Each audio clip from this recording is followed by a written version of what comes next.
By conservative estimates, there are 3 to 4 million people with drug resistant epilepsy in India. These people have increased risk of morbidity as well as mortality compared to the general population as well as people with drug sensitive epilepsy. Substantial progress has been made worldwide in understanding the drug resistant epilepsies as well as managing people with these difficult to control epilepsies over the past 2 decades.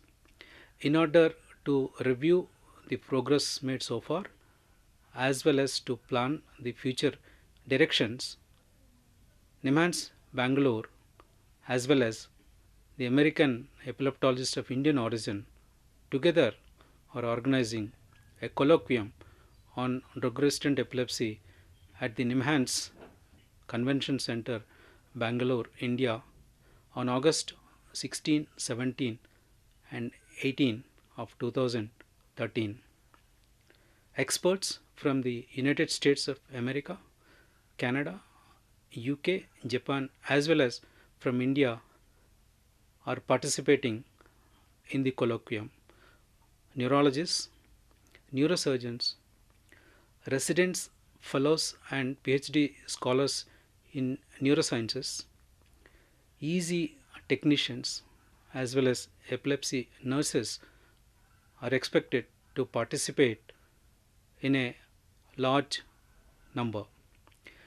The colloquium is going to be truly comprehensive and holistic, covering various aspects starting from basics to all the recent developments. Participants are expected to be familiar with all the recent advances in the field as well as share their views with like minded people and establish network with potential collaborators.